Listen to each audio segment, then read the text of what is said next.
रहीम अस्सलामुअलैकुम। I am Mohammad Wasim Saqib, your chemistry professor. जब आज हमने एमडी कैट का लेक्चर नंबर 16 डिस्कस करना है, तो आइए चलते हैं बोर्ड की तरफ। जी स्टूडेंट्स, बेटा आज का जो हमारा लेक्चर है वो थर्मोकेमिस्ट्री से रिलेटेड है। इसमें जो आज हम टॉपिक डिस्कस करेंगे बेटा, उसमें thermodynamics and thermochemistry, difference between exo and endothermic reaction, जो टर्म्स एंड सिस्टम है सराउंडिंग है, बाउंड्री है, स्टेट फंक्शन है, हीट कैपेसिटी है, स्पेसिफिक हीट है, इंटरनल एनर्जी, वर्क डन और एंथैल्पी जो सब्सटेंस की है उसकी डेफिनेशन को डिस्कस करेंगे। फर्स्ट लॉ ऑफ थर्मोडायनेमिक्स के बारे में डिस्कशन होगी बेटा। स्टैंडर्ड स्टेट्स और स्टैंडर्ड एंथैल्पी चेंजेस जो होती हैं उनके बारे में डिस्कशन होगी। हेसिस लॉ और उसकी जो एप्लीकेशन है बोर-रैमर साइकिल, उसके बारे में डिस्कशन करेंगे। तो सबसे पहले जो स्लाइड आपके सामने वो बड़ा थर्मोडायनेमिक्स और थर्मोकेमिस्ट्री की डेफिनेशन से रिलेटेड है। डेफिनेशन मैंने सिर्फ यहाँ पे भी लिख ली है कि study of energy, work, heat, temperature and their relationship, कि इन सब चीज़ों का आपस में जो रिलेशनशिप है वो थर्मोडायनेमिक्स कहलाता है। बेसिकली थर्म कहते हैं हीट को, डायनेमिक कहते हैं इन मोशन को। तो हीट जब इन मोशन होगी यानी एनर्जी जो है ना वो जब ट्रांसफॉर्मेशन होगी जो है ना, उसमें ये भी हो सकता है कि किसी सिस्टम में आप हीट प्रोवाइड करें और उसका जो है ना वो रिजल्ट आपको वर्क की सूरत में मिल जाए, उसकी इंटरनल एनर्जी जो है ना वो चेंज हो जाए। तो जो हीट या एनर्जी ट्रांसफॉर्मेशन है उसके बारे में जो डिस्कशन है वो थर्मोडायनेमिक्स में आती है। उसके बाद थर्मोकेमिस्ट्री बेटा, थर्मोकेमिस्ट्री केमिस्ट्री की वो ब्रांच है जिसमें हम energy changes during chemical reaction के बारे में स्टडी करते हैं। तो बेटा इससे रिलेटेड एक एमसीक्यू है। क्वेश्चन है, thermodynamics is used in broader sense involving all kinds of energy changes accompanying the physical or chemical transformation, which of the following is the objective of the thermodynamics। कहते हैं thermodynamics जो है वो broader sense में use होता है और उसमें हम तमाम तरह की जो है ना वो एनर्जीज का जिक्र करते हैं, जिसमें फिजिकल और केमिकल जो ट्रांसफॉर्मेशन है, जो चेंजेस हैं, उनके बारे में डिस्कशन होती है। तो कहते हैं कौन से उसके जो है ना वो ऑब्जेक्टिव्स हैं थर्मोडायनेमिक्स के। तो पहले नंबर पे to predict the feasibility of the given transformation, कि वो जो भी ट्रांसफॉर्मेशन होनी है चाहे वो केमिकल है या फिजिकल है, क्या वो फिजिबल है या नहीं, फिजिबल मीन क्या वो पॉसिबल है या नहीं। सेकंड नंबर बीटा ऑप्शन है to derive the various energy changes in a system, कि जो भी एनर्जी चेंजेस आनी है उस एनर्जी चेंजेस की वजह से ही आगे ज़ाहिर है कोई फिजिकल या केमिकल चेंज होनी है, तो उसको जो ना डिराइव करना, स्टार्ट करना, इनिशिएट करना, उसको लेके चलना। तो ये बात भी ठीक है। और Charlie to derive the various laws, जो डिफरेंट लॉज हैं जिसको गवर्न करते हैं एनर्जी चेंजेस को, जिसमें फर्स्ट लॉ ऑफ थर्मोडायनेमिक्स आ जाता है, हेसिस लॉ वगैरह इसमें आ जाते हैं बेटा। उन सब के बारे में डिस्कशन जो है वो हमारे पास जो है ना वो थर्मोडायनेमिक्स कराती है। तो ये सारी बातें ठीक हो गई, ऑल ऑफ दीज। इसका आंसर तो डेल्टा है, लेकिन यहाँ पे आंसर एक्सप्लेनेशन में इसकी कुछ लिमिटेशंस भी लिखी हुई हैं कि वो लॉज जो थर्मोडायनेमिक्स के वो सिर्फ उन मैटर पे अप्लाई होते हैं जो बल्क में मौजूद होते हैं। जो इंडिविजुअल पार्टिकल्स हैं, एटम्स हैं, पार्टिकल्स हैं, मॉलिक्यूल्स हैं, आयंस वगैरह हैं, उनके ऊपर ये लॉज एप्लीकेबल नहीं होते। दूसरी इसकी जो लिमिटेशन है बेटा कि हमें ये तो बताती है कि रिएक्शन की फिजिबिलिटी क्या है, लेकिन हमें ये नहीं बताती कि रेट ऑफ रिएक्शन जो है वो क्या होगा। तो ये भी इसकी एक लिमिटेशन है। और जो थर्ड नंबर पे है कि ये हमें सिस्टम जो है ना वो वाले सिस्टम के बारे में इंफॉर्मेशन देती है जो इक्विलिब्रियम में है, जो इक्विलिब्रियम में नहीं है उनके बारे में कोई इन्फॉर्मेशन प्रोवाइड नहीं करती जो थर्मोडायनेमिक्स है। तो ये उसकी कुछ लिमिटेशन थी, उनके बारे में डिस्कशन हो गई। अब जो नेक्स्ट हमारे पास है वो है एक्सो और एंडोथर्मिक रिएक्शंस का डिफरेंस। मैंने इसे बोर्ड पे भी लिख लिया बेटा। ये देखें, एंडो कहते हैं इनको, थर्म कहते हैं हीट को। सिस्टम में हीट का आना, हीट एनर्जी का एब्जॉर्ब होना बाय सिस्टम, उसे हम एंडोथर्मिक रिएक्शन या एंडोथर्मिक प्रोसेस कहते हैं। और वो रिएक्शन जिसमें हीट एनर्जी एवॉल्व होगी, रिलीज होगी, सिस्टम से सराउंडिंग की तरफ जाएगी, वो एक्सोथर्मिक है। एक्सो एग्जिट से है, थर्म हीट को कहते हैं बेटा। तो ये हमारे पास आ गया। अब एंडोथर्मिक जो है वो डेल्टा एच जो है उसमें पॉजिटिव होता है, क्योंकि सिस्टम में जब हीट आती है तो सिस्टम की जो एंथैल्पी है वो पॉजिटिव हो जाती है, ज्यादा हो जाती है। और यहाँ पे डेल्टा एच नेगेटिव है। हम इसी कहते हैं कि जो चीज सिस्टम से बाहर निकल रही होती है वो ऐसे नेगेटिव है, तो चूंकि हीट रिलीज हो रही होती है इसलिए इसको नेगेटिव साइन से शो करते हैं। एंथैल्पी जो है बेटा प्रोडक्ट की एंडोथर्मिक में हमेशा ज्यादा होती है। रिएक्टेंट लो एनर्जी पे, प्रोडक्ट हाई जो है ना वो एंथैल्पी पे, तो प्रोडक्ट हमेशा ग्रेटर देन द रिएक्टेंट। और एक्सो में जो है ना वो रिएक्टेंट की एंथैल्पी जो है वो ज्यादा होगी as compare to the product. इसमें एंडोथर्मिक में बेसिकली ये क्यों एनर्जी एब्जॉर्ब कर रहा है, क्योंकि इसमें रिएक्टेंट बहुत लो एनर्जी पे होते हैं, इंतहाई स्टेबल होते हैं। जैसे ये देखिए नाइट्रोजन ऑक्सीजन है, ये दोनों के बॉन्ड्स जल्दी ब्रेक नहीं होते, हमें पहले इनके बॉन्ड तोड़ने पड़ेंगे फिर कहीं जाके नए बॉन्ड बनेंगे। तो इसमें जो एनर्जी रिक्वायर्ड है वो बहुत ज्यादा है, नए बॉन्ड बनते हुए जो एनर्जी रिलीज होनी है वो बहुत थोड़ी है। तो डिफरेंस ओवरऑल फिर पॉजिटिव आ जाता है। तो ये कहते हैं कि energy is first needed to break the bonds present in the reactant. और बॉन्ड ब्रेकिंग जो है वो चूंकि एक एंडोथर्मिक प्रोसेस है तो इसमें bond breaking major phenomena bond formation में इतनी एनर्जी रिलीज नहीं हो रही। इधर आ जाए, एनर्जी जो बेटा फर्स्ट यहाँ पे लिख रहा है रिलीज हो जाती है during the bond formation. New bond जो बन रहे होते हैं बेटा वो ज्यादा एनर्जी रिलीज होती है, जो पहले वाले बॉन्ड है वो जरा वीकर होते हैं, नए बॉन्ड जो बने वो ज्यादा स्ट्रॉन्गर होते हैं, स्ट्रॉन्गर बॉन्ड में ज्यादा एनर्जी रिलीज होती है, रिक्वायर्ड कम रिलीज ज्यादा, तो ओवरऑल डिफरेंस जो है हमारे पास नेगेटिव आ जाता है। तो ये एक्सो और एंडो का एक ओवरऑल डिफरेंस हमारे पास आ गया। अब बेटा इससे रिलेटेड एक एमसीक्यू है, क्वेश्चन है whenever the reaction is endothermic then it means that, कहता है जब भी रिएक्शन एंडोथर्मिक होगा तो इसका मतलब क्या होगा। पहली ऑप्शन है heat is transferred from surrounding to the system, पहली ऑप्शन ये है कि हीट ट्रांसफर होगी सराउंडिंग से सिस्टम की तरफ, तो ये ठीक है बेटा क्योंकि सिस्टम एनर्जी या हीट एब्जॉर्ब कर रहा होता है। बीटा ऑप्शन है कि heat content of the product is greater than that of the reactant, तो जो प्रोडक्ट का हीट कंटेंट है वो ज्यादा होता है, रिएक्टेंट का हीट कंटेंट कम होता है, तो ये वाली बात भी ठीक है बेटा। रिएक्टेंट लो एनर्जी पे होते हैं, एंडोथर्मिक में प्रोडक्ट हाई एनर्जी पे होते हैं, तो ये दोनों बातें ठीक हो गई, तो चार्ली आंसर होगा both A and B. Delta option है heat content of the reactant is greater than that of the those of the product, तो ये वाली बात गलत है बेटा, रिएक्टेंट लो एनर्जी पे होते हैं हाई एनर्जी पे नहीं होते। ये जो डेल्टा ऑप्शन है ये बेसिकली एक्सोथर्मिक के लिए है, तो फिर इस एमसीक्यू का चार्ली आंसर। नेक्स्ट एमसीक्यू है what type of the reaction constitute a limiting case between the spontaneous and non spontaneous process.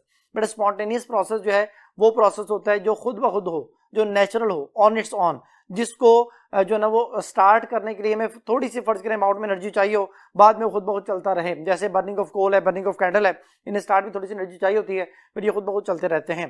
तो नेचुरल प्रोसेस सिंगल डायरेक्शन में यूनिट डायरेक्शन जिसे बोलते हैं, और खुद ब खुद होने वाले प्रोसेस को हम स्पॉन्टेनियस प्रोसेस कहते हैं। जो खुद ब खुद ना हो वो बेटा नॉन स्पॉन्टेनियस है, मुसलसल एनर्जी उसमें चाहिए होती है, और जैसे एनर्जी की सप्लाई आप रोकते हैं वो प्रोसेस भी रुक जाता है। जैसे वाटर की जो पंपिंग है उसे ग्राउंड लेवल से जो है वो आप किसी भी जो है ना वो किसी घर में फर्ज करें छत पे जो वाटर टैंक पड़े हुए हैं उस तक जो है ना वाटर को सप्लाई करना है, तो आप पंप चला रहे हैं, वो जब तक पंप चलता रहेगा वाटर सप्लाई होता रहेगा, जैसे ही आप उसकी एनर्जी कट ऑफ करेंगे उसकी जो मूवमेंट है ऊपर की तरफ जाना वो भी रुक जाएगी।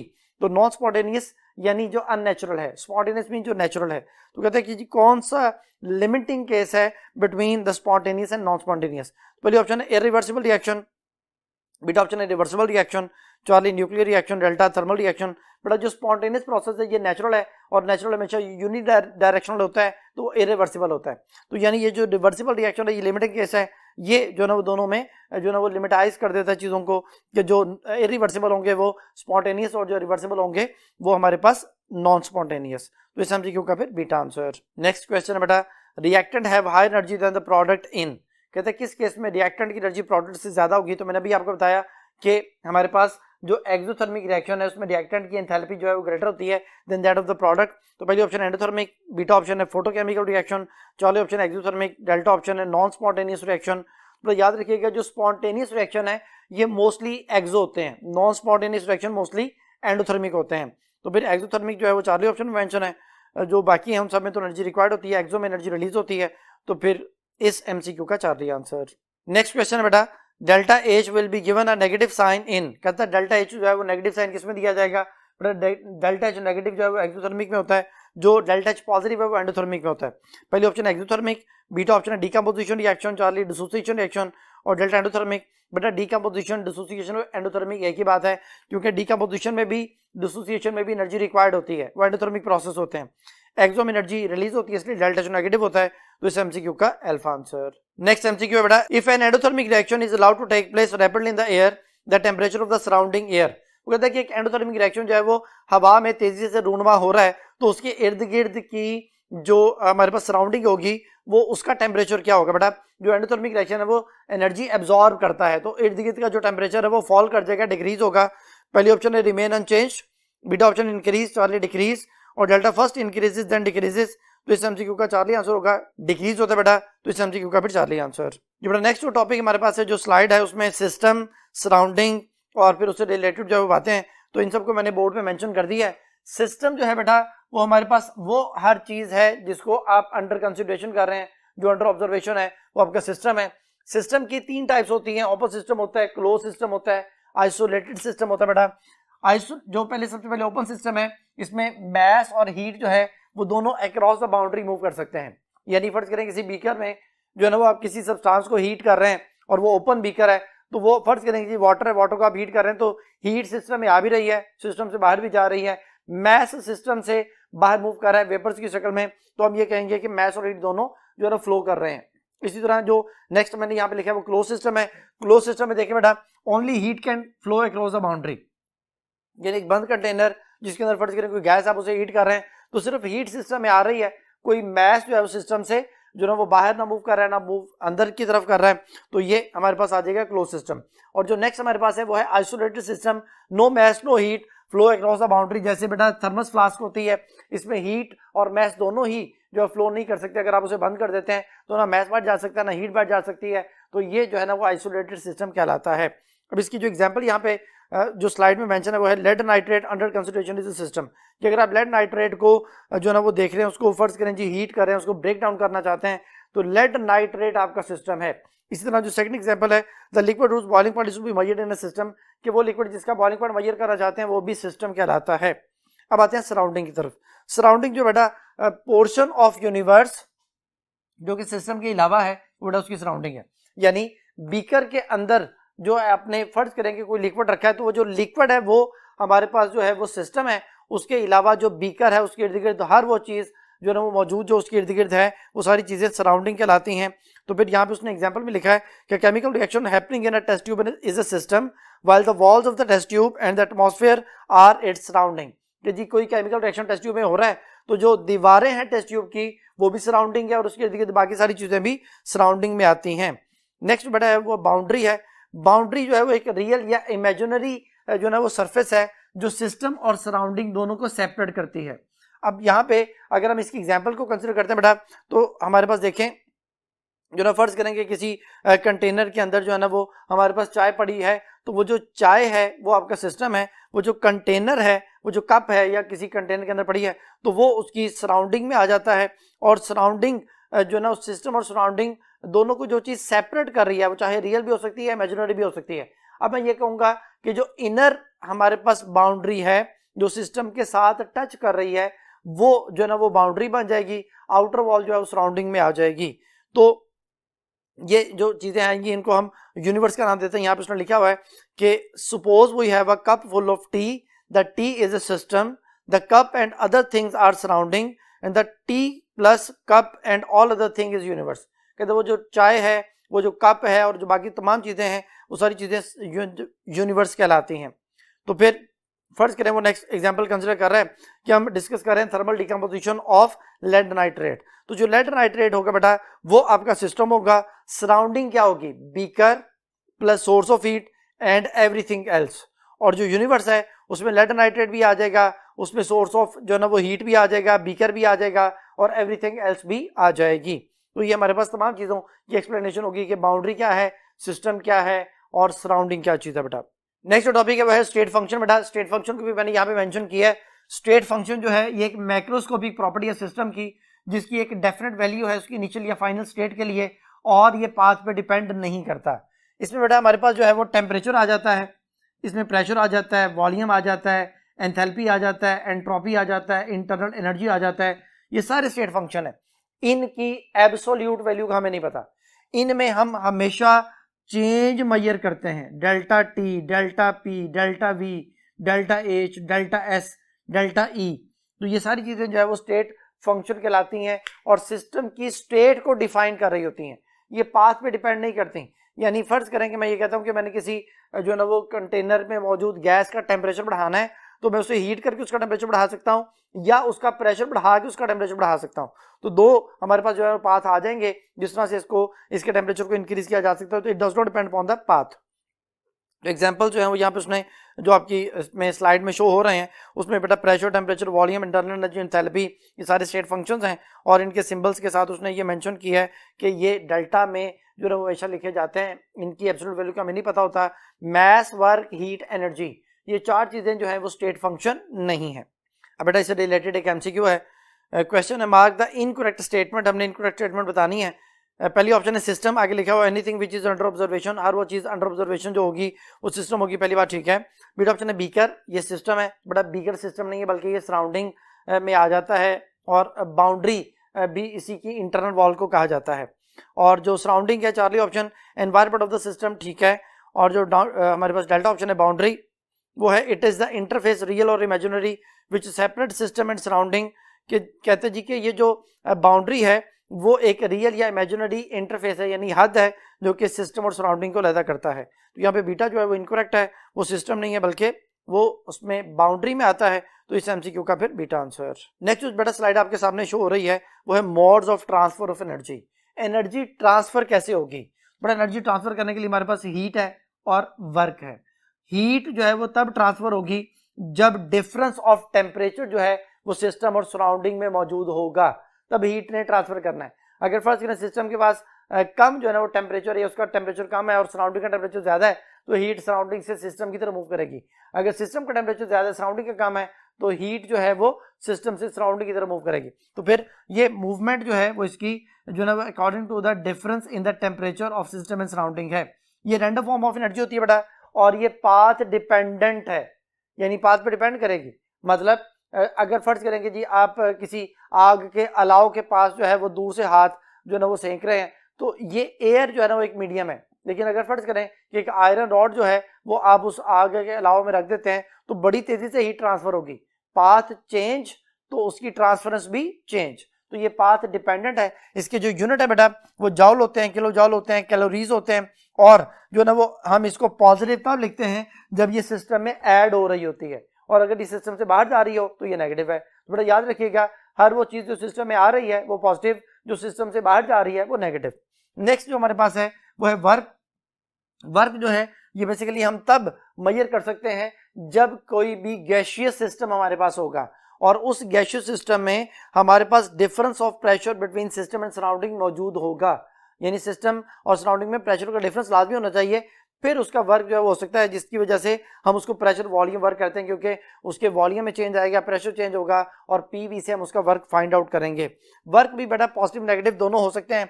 अगर पॉजिटिव है तो work is done on the system, और अगर वर्क नेगेटिव है तो work is done by the system. यानी वर्क अगर बाहर की तरफ जो ना वो सिस्टम से बाहर की तरफ हो रहा है तो work is done by the system है, और वो नेगेटिव है। जैसे मैंने भी बताया कि जो चीज सिस्टम से बाहर निकलेगी वो नेगेटिव होगी, जो चीज सिस्टम पे आएगी या सिस्टम में एंटर होगी वो पॉजिटिव होगी। तो फिर इसी तरह से जो अब जब हम कहेंगे कि work is done on the system है तो पॉजिटिव, और जब work is done by the system है तो नेगेटिव। इसके बाद जो यूनिट्स हमारे पास हैं वो अर्ग है इन सीजीएस सिस्टम और जाउल है इन एसएस सिस्टम। बेटा 1 जाउल जो है वो 10⁻⁷ अर्ग के बराबर होता है, और ये 1 न्यूटन मीटर के बराबर है, और 1 किलोग्राम पर मीटर 1 किलोग्राम मीटर स्क्वायर पर सेकंड स्क्वायर के बराबर होता है। तो बेटा ये उसके यूनिट्स भी आ गए और उनके वाले से सारी बातें भी आ गई। अब इससे रिलेटेड एक एमसीक्यू है कि 1 joule is equivalent to dash calorie. 1 joule जो है वो कितने कैलोरीज के बराबर है? तो 1 जाउल जो है ये 4.184 कैलोरीज के बराबर है। पहले ऑप्शन है 8.14, बीटा ऑप्शन है 41.84, चौथे ऑप्शन है 1/4.184, और डेल्टा ऑप्शन है 4.184। तो फिर इस एमसीक्यू का डेल्टा आंसर। बेटा नेक्स्ट जो डेफिनेशन आपके सामने आ रही है वो हीट कैपेसिटी है। हीट कैपेसिटी जो है बेसिकली ये जो ना वो आप कह सकते हैं कि it is a amount of heat absorb by the system. ये सिस्टम की वो हीट है जो उसने एब्जॉर्ब करनी है। कब? When the temperature is raised bye 1 degree. जब आप टेम्परेचर जो है उसका टेम्परेचर 1 डिग्री बढ़ाना चाहते हैं, तो फर्ज करें कि ये आपका सिस्टम है, इस सिस्टम का टेम्परेचर आप 1 डिग्री टेम्परेचर बढ़ाना चाहते हैं। अब 1 डिग्री सेंटीग्रेड हो या केल्विन हो, कोई भी हो, 1 डिग्री आप टेम्परेचर बढ़ाना चाहते हैं, तो जितनी हीट ये एब्जॉर्ब करेगा that is called as heat capacity. उसको हीट कैपेसिटी कहा जाएगा। बेटा इसकी जो ना उसको दो तरह से एक्सप्रेस किया जा सकता है। हीट जो ना स्पेसिफिक हीट इसे कहते हैं, और मोलर हीट कैपेसिटी भी इसे कहा जाता है। स्पेसिफिक हीट में हम ये जो ना वो थोड़ा सा स्पेसिफाई कर देते हैं कि जो मैस है वो 1 ग्राम होना चाहिए, कि 1 ग्राम बॉडी अगर आपके पास है उसका टेम्परेचर अगर आप 1 डिग्री राइज करना चाहते हैं, तो जितनी अमाउंट ऑफ हीट कोई भी सिस्टम एब्जॉर्ब करेगा that is called as specific heat. और मोलर हीट स्पेसिफिक हीट जो है या मोलर हीट कैपेसिटी जिसे हम कहते हैं, उसमें हम ये कहते हैं कि 1 मोल सब्सटेंस आपके पास हो और वो जितनी हीट एब्जॉर्ब करे ताकि उसका टेम्परेचर 1 डिग्री राइज कर जाए, तो उसको मोलर हीट कैपेसिटी जो है वो कहा जाता है। तो ये सब की डेफिनेशन बड़ा हो गई। अब जो नेक्स्ट टॉपिक है उसको समझने के लिए हम नेक्स्ट बोर्ड की तरफ चलते हैं। जी स्टूडेंट्स, बेटा नेक्स्ट टॉपिक जो है वो इंटरनल एनर्जी है। इंटरनल एनर्जी जो है वो basically sum of all energies of the system है। ये बेसिकली वो डेफिनेट अमाउंट ऑफ एनर्जी है जो कि कंटेन्ड बाय द सिस्टम है, यानी डेफिनेट एनर्जी यहां पे आना चाहिए था। Definite energy contained by the system is called as internal energy. तो फिर अगर इसकी मैं जो प्रिसाइज डेफिनेशन है वो ये करूं तो फिर हमारे पास जो सिस्टम में हमारे पास जो चीजें आती है बेटा वो क्या होती हैं कि अगर उसके एटम्स हैं, आयंस हैं, मॉलिक्यूल्स हैं तो उनकी कोई ना कोई काइनेटिक एनर्जी होगी। वो काइनेटिक एनर्जी जो भी है उसकी, वो ट्रांसलेशनल काइनेटिक एनर्जी है, वो पोटेंशियल काइनेटिक एनर्जी है, वो जो ना हमारे पास वाइब्रेशनल काइनेटिक एनर्जी है, सारी एनर्जीज को सम कर लें प्लस जो उसकी पोटेंशियल एनर्जी है बेटा जो arises from the binding forces between them, कि उनमें जो भी जिस टाइप की फोर्सेस मौजूद हैं, इंट्रामोलिकुलर फोर्सेस हैं, इंटरमोलिकुलर फोर्सेस हैं, उनकी वजह से जो उसकी पोटेंशियल एनर्जी डेवलप होनी है वो और तमाम काइनेटिक एनर्जीज का जो सम है वो बेटा उसकी इंटरनल एनर्जी बन जाता है। ये बेसिकली एक स्टेट फंक्शन है और स्टेट फंक्शन जो है वो मैंने भी बताया था कि पाथ डिपेंडेंट नहीं होता है, पाथ पे डिपेंड नहीं करता। तो इसकी हमेशा डेल्टा ई जो है वो वैल्यू मेजर होगी, मैंने लिख दिया यहाँ पे कि it's absolute value can not B determined, और इसमें चेंज जो है वो मेजर किया जा सकता है और कैलकुलेट भी किया जा सकता है। तो जो ना वो चूंकि ये पाथ डिपेंडेंट नहीं है लेकिन ये इनिशियल और फाइनल स्टेट पे डिपेंड करता है। बेटा इससे रिलेटेड एक एमसीक्यू है, internal energy is the sum of kinetic energy and potential energy, if internal energy of the system increases then all of the following changes may take place except. कहते हैं internal energy जो है वो सम है kinetic energy का और potential energy का, अगर इंटरनल एनर्जी जो है वो इंक्रीज करती है तो फिर तमाम चेंजेस हो सकती हैं सिवाय एक के। तो पहली ऑप्शन है स्टेट ऑफ द सिस्टम में चेंज। बेटा अगर इंटरनल एनर्जी बढ़ रही है तो फिर इसका मतलब है काइनेटिक एनर्जी बढ़ रही है तो फिर उसकी सिस्टम की जो स्टेट है वो चेंज हो सकती है, पहली बात ठीक है। बीटा ऑप्शन है टेम्परेचर ऑफ द सिस्टम में चेंज, तो फिर अगर काइनेटिक एनर्जी बढ़ेगी तो टेम्परेचर भी चेंज होगा, तो टेम्परेचर ऑफ द सिस्टम में चेंज, बीटा बात भी ठीक हो गई। चार्ली केमिकल रिएक्शन में टेक प्लेस, केमिकल रिएक्शन बेटा हो सकता है क्योंकि जब काइनेटिक एनर्जी बढ़ती है, कोलिजन बढ़ती है मॉलिक्यूल्स के आपस में, जब कोलिजन बढ़ेगी, इफेक्टिव कोलिजन बढ़ेगी और रेट ऑफ रिएक्शन होने के चांसेस बढ़ जाएंगे या केमिकल रिएक्शन होने के चांसेस बढ़ जाएंगे। तो फिर चार्ली बात भी ठीक हो गई। Delta route of the system में चेंज, बेटा ये रूट पे डिपेंड नहीं करती, तो फिर रूट ऑफ द सिस्टम में चेंज उससे कोई फर्क नहीं पड़ता, सिस्टम का जो मर्जी रूट हो, पाथ जो मर्जी हो, क्योंकि उस पर डिपेंड नहीं कर रही, बट ये वाली चीज पॉसिबल नहीं है, तो इस एमसीक्यू का भी डेल्टा आंसर। बेटा जो नेक्स्ट स्लाइड आपके सामने आ रही है वो है standard enthalpy of the reaction. Enthalpy of the reaction बेटा क्या है कि किसी भी रिएक्शन में जो भी हीट एब्जॉर्ब या एवॉल्व होनी है, जब स्टैंडर्ड कंडीशन में रिएक्टेंट्स मिलके प्रोडक्ट बनाएंगे।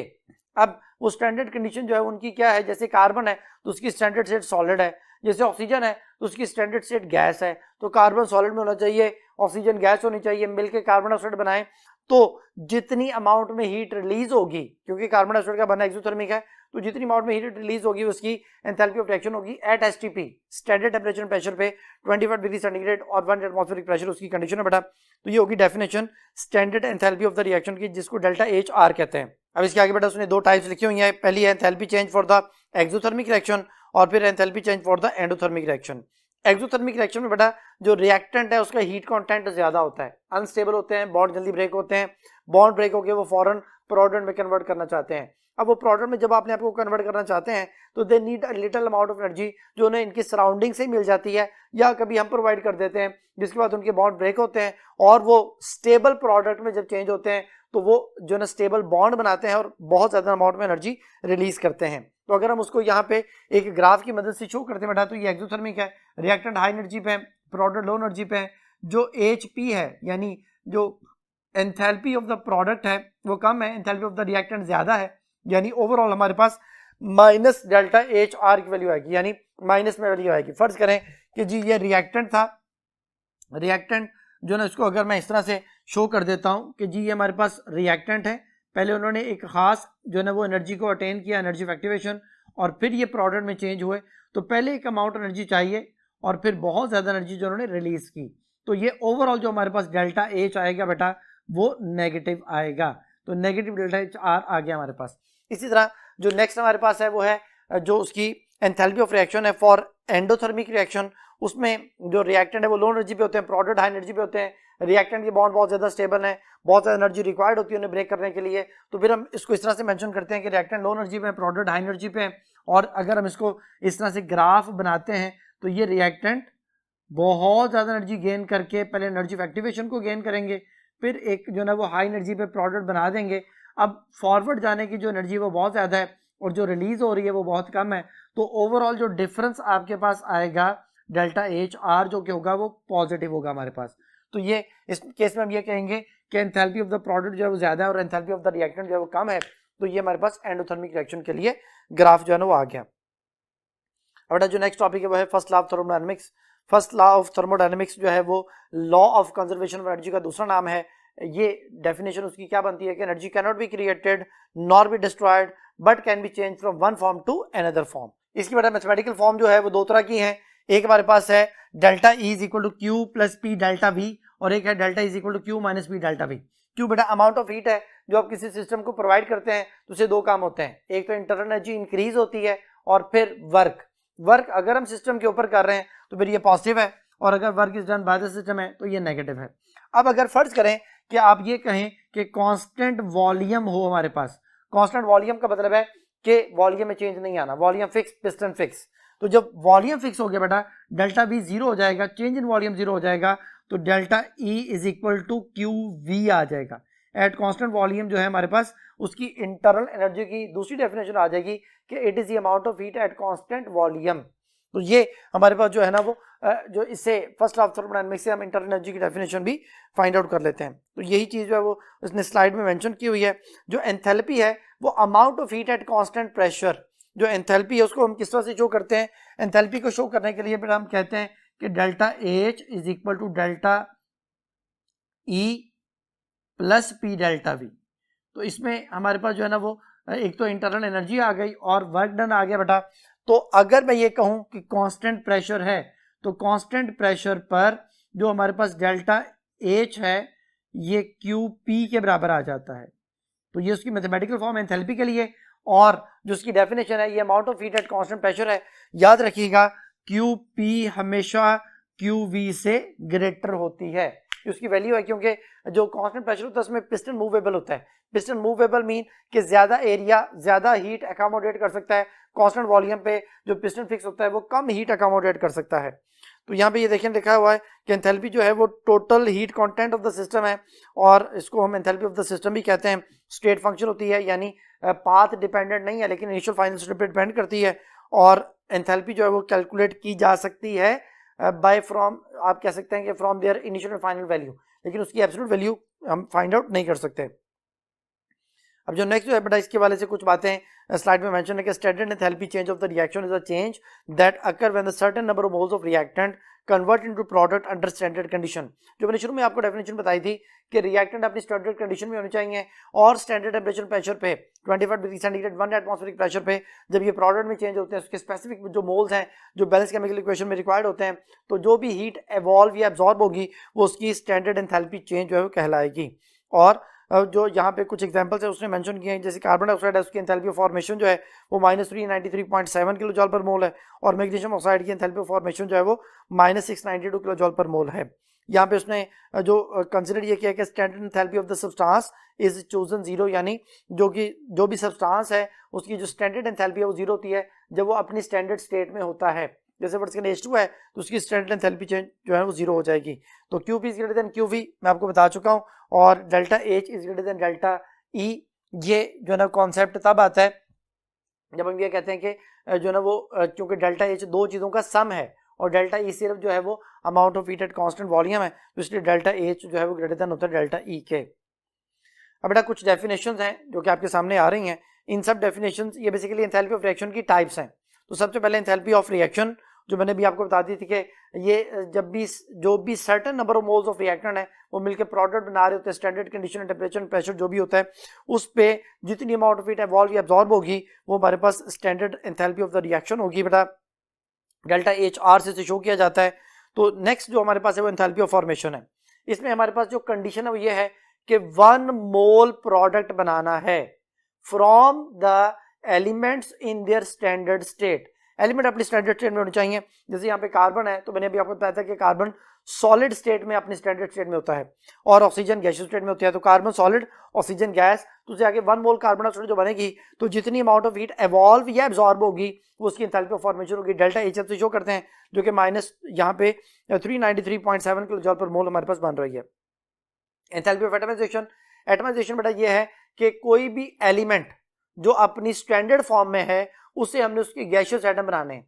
जैसे फर्ज करें हाइड्रोजन अपनी स्टैंडर्ड फॉर्म में मॉलिक्यूल की शक्ल में एग्जिस्ट करता है, तो हम मॉलिक्यूल को तोड़ के 1 मोल गैसियस एटम बनाना चाहते हैं, तो जितनी अमाउंट ऑफ हीट रिक्वायर्ड होगी that is called enthalpy of atomization, ये हमेशा एंडोथर्मिक होती है, हमेशा रिक्वायर्ड होती है। तो यहाँ पे हाइड्रोजन जो है वो चूंकि 1 मोल गैसियस एटम बनाने हैं, तो अगर मैं ये कहूं कि मेरे पास हाइड्रोजन है, जैसे यहाँ पे मेंशन कर देता हूं कि जी H2 है, तो इससे 2 हाइड्रोजन एटम बनेंगे, लेकिन मैं 1 बनाना चाहता हूं तो मैं दोनों तरफ 2 पे डिवाइड करूंगा, तो मेरे पास 1 mole of gaseous atom from the element in the standard state. तो ये जो जितनी भी अमाउंट ऑफ हीट रिक्वायर्ड होगी, जो कि यहाँ पे पॉजिटिव 218 किलो जॉल पर मोल जो है वो मेंशन की गई है, तो ये उसकी enthalpy of atomization for hydrogen है बेटा। नेक्स्ट जो डेफिनेशन है वो एंथैल्पी ऑफ न्यूट्रलाइजेशन है। एंथैल्पी ऑफ न्यूट्रलाइजेशन हमेशा नेगेटिव होती है, एक्सो होती है बेटा। ये क्या है, ये अमाउंट ऑफ हीट एवॉल्व है when 1 mole of H ion from acid and 1 mole of OH and from base combined together to form 1 mole of water। कि जो एसिड है वो 1 मोल H ion छोड़े, जो बेस है वो 1 मोल OH ion छोड़े, दोनों मिलकर 1 मोल वाटर बना लें, तो जितनी हीट रिलीज होगी that is called enthalpy of neutralization. Delta H ion से शो करते हैं बेटा। यहाँ पे NaOH और HCl के एग्जांपल है जिसमें -57.4 किलो जॉल पर मोल जो है एनर्जी रिलीज हो रही है। नेक्स्ट बेटा एंथैल्पी ऑफ कंबस्शन है। एंथैल्पी जो चेंज है जब 1 मोल कोई भी सब्सटेंस आपके पास है उसको आप एक्सेस ऑफ ऑक्सीजन में जलाते हैं, कंबस्ट करते हैं, और उससे आगे जो भी सब्सटेंस बने 1 मोल हमारे पास कंपाउंड या सब्सटेंस होना चाहिए जिसको हम जला रहे हैं in the excess of oxygen. Completely उसकी बर्निंग के बाद जितनी अमाउंट ऑफ हीट रिलीज होगी, क्योंकि जो एंथैल्पी ऑफ कंबस्शन है ये हमेशा नेगेटिव होती है, एक्सोथर्मिक होती है, और डेल्टा H से शो किया जाता है। यहाँ पे एथेनॉल की एंथैल्पी ऑफ कंबस्शन जो शो की गई है -1368 किलो जॉल पर मोल है, जो कि इक्वेशन में शो हो रही है। और लास्ट है enthalpy of the solution.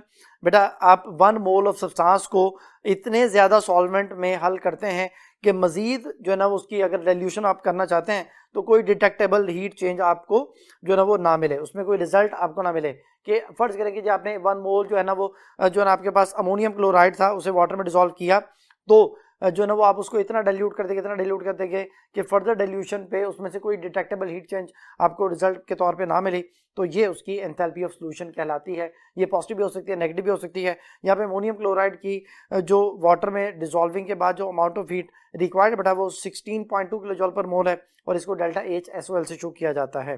Delta जो है बेटा उसका मतलब है डिफरेंस, क्योंकि इसमें हमेशा हम चेंज मेजर करते हैं। एंथैल्पी स्टेट फंक्शन है, और जो ना जो भी उसकी हीट इन माइनस जो हीट आउट है वो जॉल्स में मेजर कर ली जाती है, तो ये डेल्टा H होता है। बेटा यहाँ पे जो कुछ जो ना इन्फॉर्मेशन ट्रिक्स आप कह लें क्योंकि आपने याद रखने हैं, हमारे पास जो डेल्टा H पॉजिटिव है वो हमेशा कौन सी होती हैं, वो एंथैल्पी ऑफ एटमाइजेशन होती है और एंथैल्पी ऑफ आयोनाइजेशन होती है। जो हमेशा नेगेटिव होती है बेटा एंथैल्पी ऑफ न्यूट्रलाइजेशन और एंथैल्पी ऑफ कंबस्शन होती है, और जो पॉजिटिव नेगेटिव दोनों हो सकती हैं वो एंथैल्पी ऑफ फॉर्मेशन और एंथैल्पी ऑफ सॉल्यूशन जो है वो दोनों हो सकती हैं। बट इससे रिलेटेड एक एमसीक्यू है, enthalpy of formation for 1 mole of carbon dioxide is 200 kilo जॉल पर मोल। कार्बन डाइऑक्साइड की जो एंथैल्पी ऑफ फॉर्मेशन है वो 200 किलो जॉल पर मोल है। What will be the enthalpy of combustion of 3 gram of carbon. अब 1 मोल कार्बन बेटा 12 ग्राम होता है, तो फिर हमारे पास जो अमाउंट ऑफ हीट है वो 200 किलो जॉल पर मोल है, तो हम ये कहेंगे कि 12 ग्राम अगर आपके पास जो है ना वो कार्बन है तो उससे हीट रिलीज हो रही है 200 किलो जॉल पर मोल। तो अगर आपके पास 3 ग्राम जो है वो कार्बन आ जाए तो इट मीन्स के ये 12 से 3 कैसे आया, 4 पे डिवाइड किया, तो अगर इसको 4 पे डिवाइड करेंगे तो इट मीन्स के इसको भी 4 पे डिवाइड करना पड़ेगा। 50 किलो जॉल पर मोल जो है वो अब हमारे पास उसका आंसर बन जाएगा। तो अब हम देखते हैं कि कौन सी ऑप्शन इसमें मैच करती है।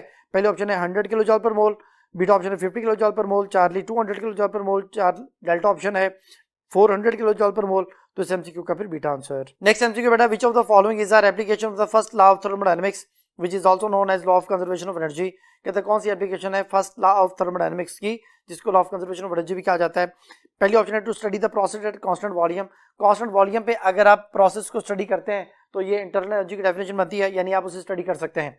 और बीटा ऑप्शन है to study the process at constant pressure, जिसमें डेल्टा H जो है वो QP के बराबर आता है, तो ये भी उसका एक जो ना वो आप कह सकते हैं कि कंडीशन पे उसको स्टडी किया जा सकता है। दोनों बातें ठीक है, तो फिर चार आंसर होगा both A and B. Delta option neither A nor B possible नहीं है, तो इस एमसीक्यू का चार आंसर। बेटा जो नेक्स्ट स्लाइड आपके सामने है वो स्टैंडर्ड एंथैल्पी चेंजेस हैं और उनको मेजर करने के तरीके हमारे पास मेंशन किए गए हैं। बेटा जो हमारे पास स्टैंडर्ड एंथैल्पी चेंज है इसको अगर आप एक्सपेरिमेंटली मेजर करते हैं बाय कैलोरीमीटर उसे हम कैलोरीमीट्री बोलते हैं। और इसमें हमारे पास 2 तरह के कैलोरीमीटर हमारी बुक में मेंशन है। टोटल वैसे 16 टाइप्स होती हैं कैलोरीमीटर की, हमारी बुक में 2 मेंशन है। एक नंबर जो पहले नंबर पे मेंशन है वो है ग्लास कैलोरीमीटर, और दूसरे नंबर पे जो मेंशन है वो है बॉम्ब कैलोरीमीटर।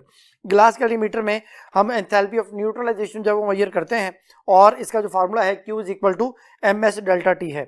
इसमें जो Q है वो अमाउंट ऑफ हीट एवॉल्व होती है, क्योंकि हम एंथैल्पी ऑफ जो ना यहाँ पे न्यूट्रलाइजेशन फाइंड आउट करते हैं तो ये हमेशा रिलीज ही होती है। M जो है वो मैस है जो कि सब्सटेंस का वहां पे रखा जाएगा, और जो S है वो स्पेसिफिक हीट है।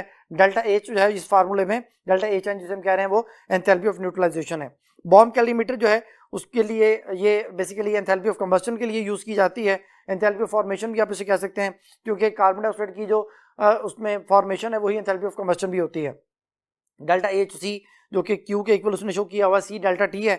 इसमें बेटा जो C है वो heat capacity of the system है, और हीट कैपेसिटी मैंने अभी आपको डिफाइन कर दी थी कि 1 केल्विन टेम्परेचर राइज करने पे जो भी हीट एब्जॉर्ब होती है वो बेसिकली उसकी हीट कैपेसिटी कहलाती है। तो जो नेक्स्ट हमारे पास है आगे जो इसी स्लाइड में मेंशन है कि अगर आप इसको मैथमेटिकली कैलकुलेट करना चाहते हैं तो फिर आप उसको हेसिस लॉ की मदद से कैलकुलेट करते हैं, जो अभी हम नेक्स्ट जो ना बोर्ड पे उसको समझेंगे। तो हेसिस लॉ जो है वो एप्लीकेबल है बेसिकली 1 स्टेप रिएक्शन के लिए, और जो एक से ज्यादा स्टेप है उनके लिए भी ये एप्लीकेबल है। बट इससे रिलेटेड अब एक एमसीक्यू है, which of the following has minimum heat of neutralization. किसकी जो हीट ऑफ न्यूट्रलाइजेशन है सबसे कम होगी बेटा? पहली ऑप्शन है ammonium hydroxide plus acetic acid, weak base weak acid, दोनों की जो एंथैल्पी ऑफ न्यूट्रलाइजेशन है वो सबसे कम होगी बेटा। जो बीटा ऑप्शन है KOH एंड HNO3 दोनों स्ट्रॉन्ग है बेटा, ज्यादा अमाउंट ऑफ हीट जो है रिलीज होगी। जो चार ऑप्शन है NaOH एंड H2SO4 ये भी दोनों स्ट्रॉन्ग है, और जो डेल्टा ऑप्शन है NaOH एंड HCl ये भी स्ट्रॉन्ग है बेटा। वीक एसिड वीक बेस जो है ना वो टोटली आयोनाइज नहीं होते, 100% आयोनाइज नहीं होते। अपने H जो है ना वो ज्यादा नहीं छोड़ेंगे, OH ज्यादा नहीं छोड़ेंगे, उनके मिलने से वाटर जो है वो ज्यादा नहीं बन सकेगा, ऑटोमेटिकली हीट भी ज्यादा रिलीज नहीं होगी। तो इस एमसीक्यू का मेरा अल्फा आंसर। बेटा नेक्स्ट क्वेश्चन है neutralization of the 50 cubic centimetre of 0.5 molar NaOH। बेटा 0.5 मोलर NaOH है, 50 क्यूबिक सेंटीमीटर उसके यूज किए गए हैं at 25 degree centigrade with 50 cubic centimetre of 0.5 molar HCl at 25 degree centigrade is raise to 31 degree centigrade. वो कहता है कि HCl और NaOH दोनों के 0.5 मोलर हैं, दोनों के 50 क्यूबिक सेंटीमीटर हैं। उनका टेम्परेचर जो है वो जब उनको मिक्स किया गया तो 31 डिग्री सेंटीग्रेड तक रेज कर गया, 25 से 31 तक। Find enthalpy of the neutralization, enthalpy of neutralization find out करनी है। स्पेसिफिक हीट वाटर की जो है वो 5 जूल पर केल्विन पर ग्राम है बेटा। तो ऑप्शन को बाद में डिस्कस करते हैं, पहले बेटा इसकी कैलकुलेशन करते हैं। जो स्पेसिफिक हीट है S उसने हमें प्रोवाइड कर दी है। यहाँ पे वैसे जो है ना सॉल्व कर लेता हूं कि जो S उसने हमें प्रोवाइड किया है वो है 5 जूल पर केल्विन पर ग्राम। S आ गया बेटा हमारे पास। अब हमने उसका मैस फाइंड आउट करना है। मैस फाइंड आउट करने के लिए हमारे पास जो फार्मूला होता है डेंसिटी का फार्मूला आप जानते हैं कि मैस पर वॉल्यूम। हमें बेटा ये पता है कि दोनों 50-50 क्यूबिक सेंटीमीटर में है, यानी दोनों का वॉल्यूम हमें पता है। तो डेंसिटी को अगर वॉल्यूम से मल्टीप्लाई कर दिया जाए तो मैस आ जाएगा। अब डेंसिटी जो है वो 1 होती है, क्योंकि वाटर यूज किया जाता है तो उसमें उसकी डेंसिटी 1 होती है। अब वॉल्यूम जो है वो टोटल 100 क्यूबिक सेंटीमीटर होगा, तो फिर हमारे पास जो मैस आएगा वो 100 ग्राम आ जाएगा, क्योंकि डेंसिटी से मल्टीप्लाई होने के बाद ये उसका मैस आ गया। मैस आ गया। स्पेसिफिक हीट जो है वो हमारे पास आ गई, जो कि उसने पहले से प्रोवाइड की हुई थी, जो कि 5 जूल पर केल्विन पर ग्राम है बेटा।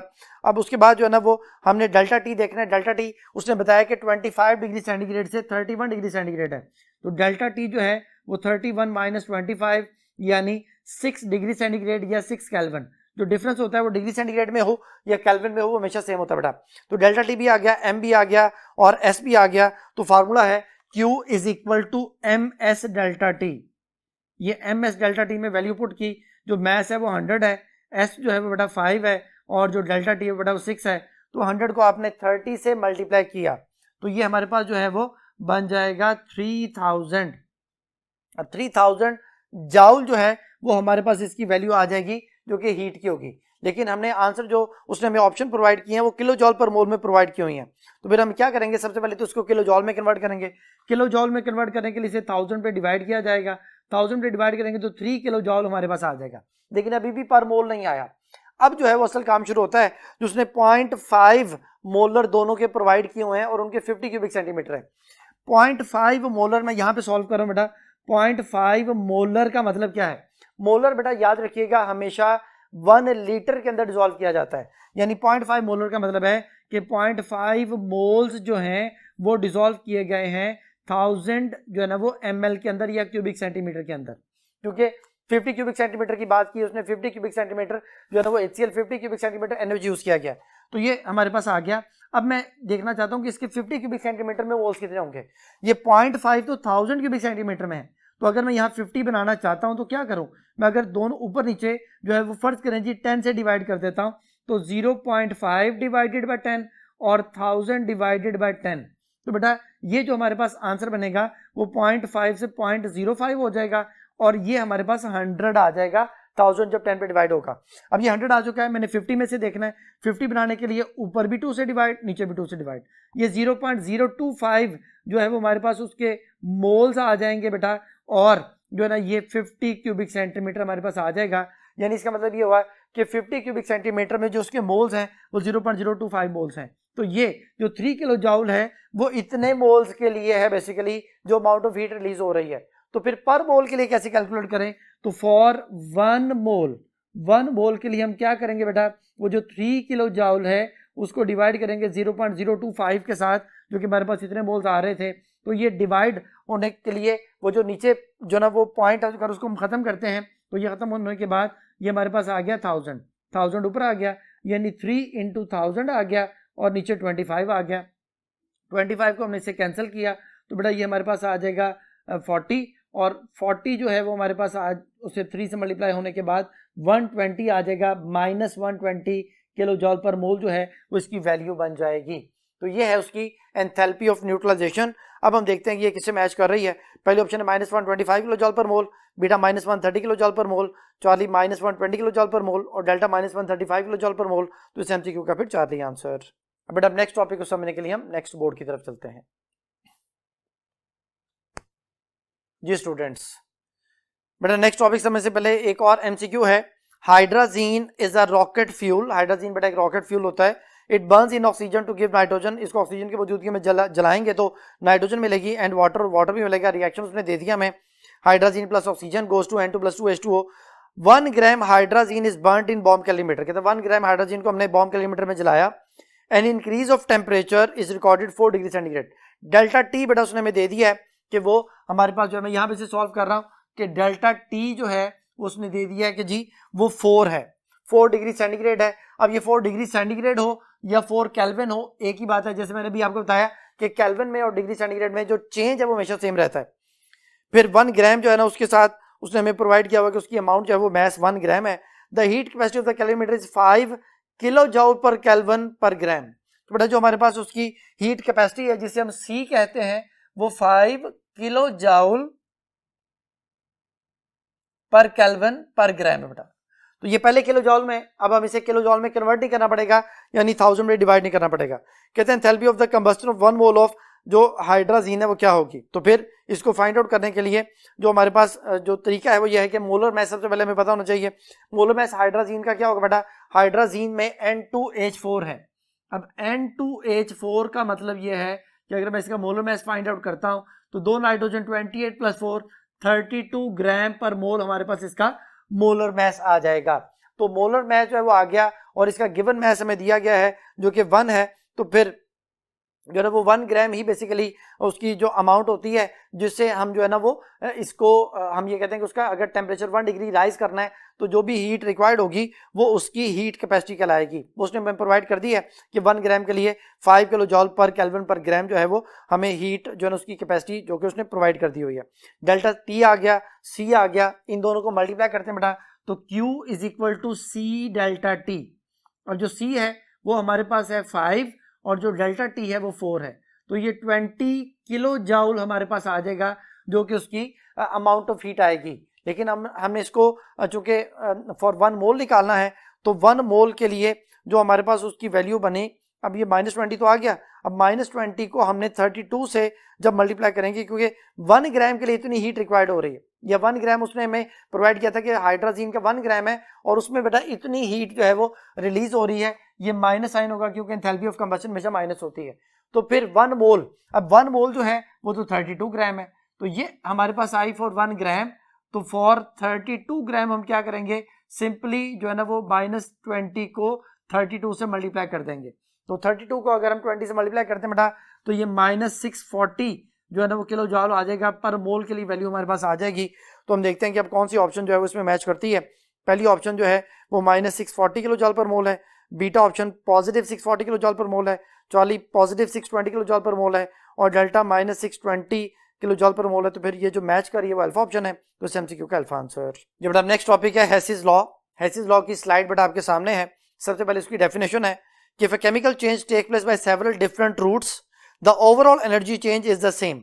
कहते हैं अगर कोई केमिकल चेंज एक से ज्यादा स्टेप में कंप्लीट हो रही है तो जो टोटल ओवरऑल एनर्जी है वो जो चेंज आता है उसमें वो हमेशा सेम रहेगी, रिगार्डलेस ऑफ द रूट पे डिपेंड नहीं करेगी by which the chemical change occur, कि वो जिस तरीके से केमिकल चेंज रूनमा हो रही है उसमें जो भी रूट जो है ना वो यूज किया जा रहा है उससे कोई फर्क नहीं पड़ता।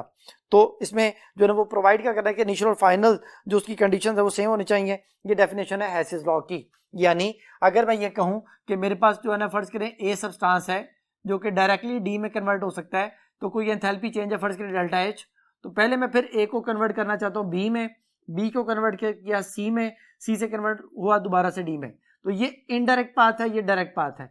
इनडायरेक्ट पाथ में हर चेंज पे जो भी एंथैल्पी चेंज होगा हम उनको अगर सबको सम अप कर लेते हैं तो इन तीनों का सम इसके इक्वल होगा, that is called as Hess's law. ये हेसिस लॉ की मैथमेटिकल फॉर्म है जो आपके सामने लिखी हुई है बेटा। और या आप इसको इस तरह से भी मेंशन कर सकते हैं कि डेल्टा, ये जो सिग्मा है, सिग्मा ऑफ डेल्टा एच जो साइकिल है, इसके नीचे अगर हम इस तरह से मेंशन कर देते हैं कि जी ये फॉर साइक्लिक प्रोसेस है, ये हमेशा जीरो होगी, यानी टोटल ओवरऑल जो एनर्जी चेंज है वो जीरो आएगी। कि चूंकि ये दोनों बराबर हैं तो अगर इसको इधर लाके माइनस करते हैं तो उसमें जो चेंज आएगा वो ओवरऑल जो है ना वो जीरो हो जाएगा। तो ये भी उसकी मैथमेटिकल फॉर्म हो सकती है। एप्लीकेशन जो है बेटा हेसिस लॉ की, ये फॉर वन स्टेप रिएक्शन और more than one step reaction के लिए भी एप्लीकेबल है। इसकी मदद से आप enthalpy of combustion, enthalpy of formation, indirect measurement of the enthalpy change और लेटेस्ट एनर्जी बाय बोर-नैबर साइकिल जो है वो कैलकुलेट कर सकते हैं। अब बेटा से रिलेटेड एक एमसीक्यू है, by applying Hess's law calculate the enthalpy change for the formation of an aqueous solution of ammonium chloride for ammonia gas and HCl gas।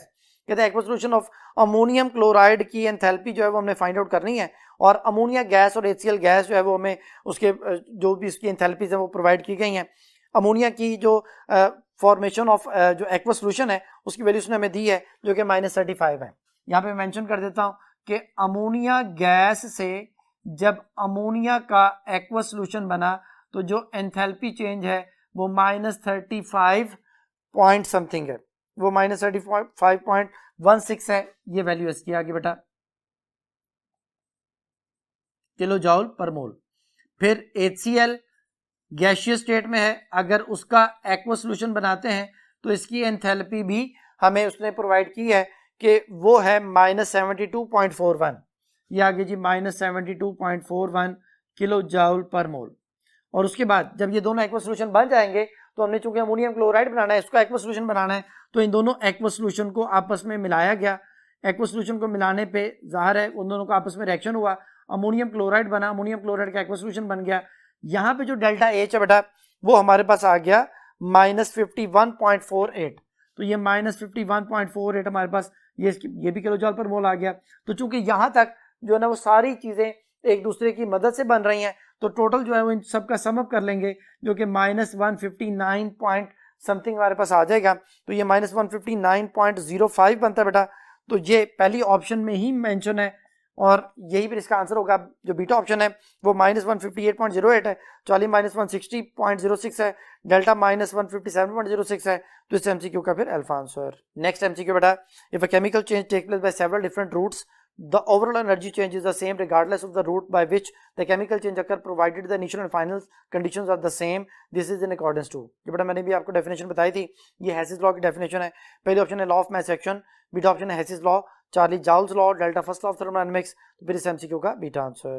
Next topic है बेटा वो है बोर्न-हैबर साइकिल। बोर्न-हैबर साइकिल जो है वो practical application है Hess's law की, और इसकी मदद से हम जो है ना वो लैटिस एनर्जी कैलकुलेट करते हैं।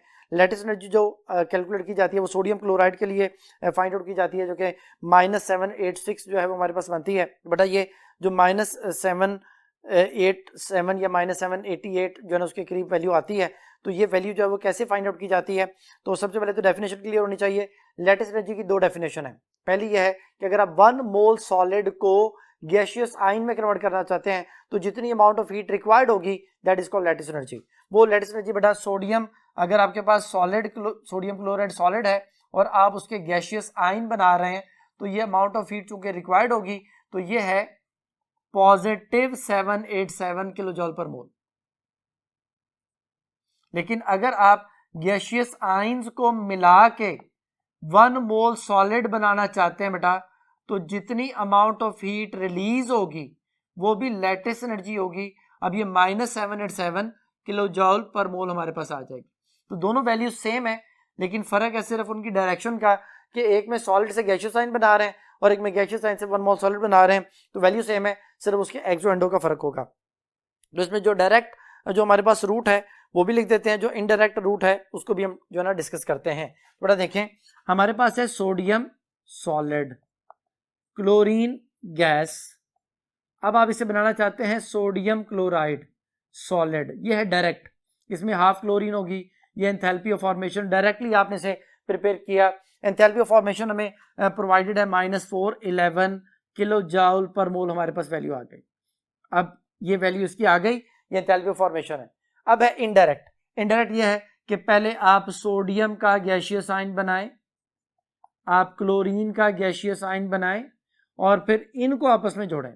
तो गैशियस आयन बनाते हुए हमें कुछ स्टेप्स फॉलो करने पड़ेंगे, हम उसको डेल्टा एच एक्स कह रहे हैं। और जब हम गैशियस आयन को आपस में लाके 1 मोल सॉलिड बनाते हैं तो ये एंथैल्पी ऑफ जो है वो उसकी लेटेस्ट एनर्जी है।